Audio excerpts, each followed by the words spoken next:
Friends, భారతీయుడు 2 movie review గురించి చెప్పుకునే ముందు మనం ఒకసారి బాహుబలి గురించి మాట్లాడుకుందాం అండి. రాజమౌళి బాహుబలి 1 తీశాడు. సెకండ్ ఎప్పుడు వస్తుందా అని ఎదురు చూసేటట్టు తీశాడు. ఫస్ట్ పార్ట్ అంత హైప్తో సెకండ్ పార్ట్ ఇంకా బాగా తీసి సూపర్ హిట్ అయిందండి. సినిమా చాలా బాగా తీశాడు. ఎందుకంటే ఫస్ట్ పార్ట్ మీద ఉన్న ప్రేక్షకుల అంచనాల్ని ఏమాత్రం తగ్గకుండా బాహుబలి 2 తీశాడు. సూపర్ హిట్ అయింది. అది ఈ విషయం ఎందుకు చెప్పాల్సి వచ్చిందంటే 1996లో వచ్చిన భారతీయుడు ఈరోజు కూడా ఆ సినిమాలోని డైలాగులు, సాంగ్స్, కమల్ హాసన్ యాక్షను, కమల్ హాసన్ సేనాపతి అవినీతి పరుల ఆట కట్టడం, ఇలాంటివన్నీ ఇప్పుడు కూడా గుర్తుంటాయి. ఆ ట్రెండ్కి బాగా సరిపోయిందండి ఆ సినిమా. సెల్ ఫోన్ మెరుపులు మెరిసేదానా, మిల్బార్ మెరుపులు మెరిసేదానా, ఆస్ట్రేలియాలో కంగారు పరిగెత్తడం, మనీషా కొయిరాలా, ఊర్మిళ, మాయా మచ్చింద్ర, ఆ సాంగ్స్, ఇవన్నీ చాలా ఆ సినిమా మొత్తం చాలా సెంటిమెంట్గా. కొడుకుని చంపేయడం, కూతురు కస్తూరి కాలిపోవడం, ఇలాంటివన్నీ సీన్స్ ఉన్నాయి. బాగా శంకర్ బాగా తీశాడు సినిమా. అయితే బాగా ఆడింది కూడా. అది పక్కన పెట్టేసి 2కి వద్దామండి.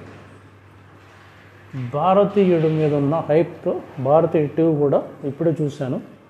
అంటే ఒక 15 మినిట్స్ అయిందండి. ఒకసారి నా అభిప్రాయాన్ని మీతో షేర్ చేసుకుందాం అనుకుంటున్నాను. సినిమాకి వెళ్తే ఫస్ట్ పార్ట్ తీసి సెకండ్ పార్ట్ కూడా మనకు ఇంట్రెస్ట్గా ఉండాలి. సినిమాకి వెళ్ళినంతసేపు సీట్ల నుంచి ఎప్పుడు వెళ్ళిపోదాం రా బాబు అనిపించింది. 3 అవర్స్ అండి. బాగా ల్యాగ్. 3 గంటలు కూర్చోబెట్టాలంటే చాలా కష్టం. సినిమా బాగుందా బాగోలేదని చెప్పబోయే ముందు కొద్దిగా సినిమాలోకి వెళ్దామండి. సిద్ధార్థ్ యూట్యూబ్ నడుపుతూ ఉంటాడు ఛానల్ని. పార్కింగ్ డాగ్స్ అని యూట్యూబ్ ఛానల్ నడుపుతూ అవినీతి పరులు ఉంటారు కదా, వాళ్ళందరిని హైలైట్ చేస్తా, వాళ్ళ మీద సటైరికల్ స్క్రిప్ట్ వేస్తా, కార్టూన్ స్క్రిప్ట్స్ ఇలాంటివి చేస్తా. ఆఖరికి కమాన్ ఇండియన్ అని ఒక హ్యాష్ ట్యాగ్తో దాన్ని బాగా ట్రెండ్ చేస్తారు. సేనాపతి వస్తాడు, ఇండియన్ 2. ఇంకా అపరిచితుల్లో చూపించినట్టు ఏంటంటే మనిషిని ఒక్కో రకంగా చంపాడు. ఇందులో కూడా మరమకలతో చంపేస్తూ ఉంటాడు కమల్ హాసన్. అంతా బాగానే ఉందండి సినిమా. శంకర్ ఎందుకు ఫెయిల్ అవుతున్నాడో రోబో తర్వాత ఎవరికి అర్థం కాదు. శంకర్ అంటే ఒక ట్రెండ్ అప్పట్లో. జెంటిల్మెన్, ఇలాంటి మూవీస్, ఒకే ఒక్కడు, ఇలాంటి మూవీస్ అన్నీ శంకర్ డైరెక్షన్లో వచ్చిన ఒక సూపర్ బంపర్ హిట్స్ అండి.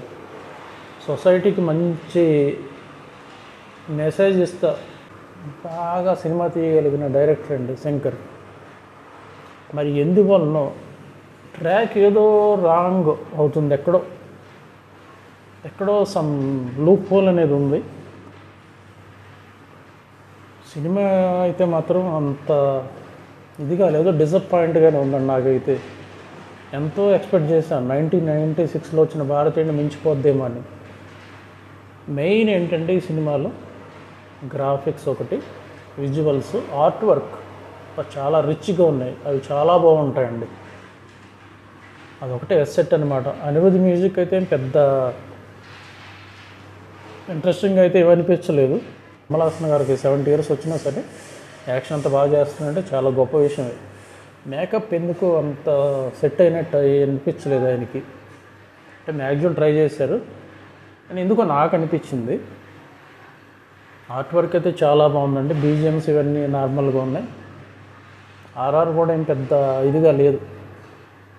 ఇంకా అందరూ విలన్స్ వస్తూ ఉంటారు. సముద్రకని ఉంటాడు సినిమాలో, సూర్య ఉన్నాడు విలన్. ఎవరికాళ్ళు మెప్పించారు, దాంట్లో ఇదేమీ లేదు. కాకపోతే ఎక్కడో ఆ రోజుకి ఆ ట్రెండ్కి సరిపోయినట్టు కరెక్టే. అవినీతిని తీసుకొచ్చి మళ్ళీ ఇందులో పెట్టినప్పుడు దీనిలో డిఫరెంట్గా చూపించాల్సింది. అవినీతి అనేది ఇప్పుడు జనరల్, ఇప్పుడు కరప్షన్ అనేది అందరికీ తెలుసు, దానికి శిక్షలు పడతాయో లేదో. చైనాలో అయితే అలాగా, సౌదీలో అయితే ఉరి తీసేస్తారు ఇలా అనుకుంటాం.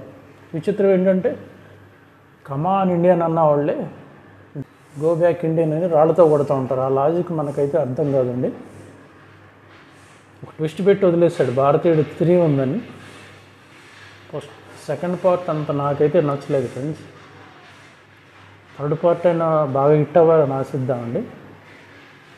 నేను ఎంతో ఊహించాను. కమల్ హాసన్ గారి యాక్షన్ అయితే దాంట్లో ఎటువంటి లాస్ లేదు. దాంట్లో మనకి ఫుల్ పైసా వస్తుంది. కమల్ హాసన్ గారి గురించి మనం వంక పెట్టాల్సిన అవసరం అయితే లేదు.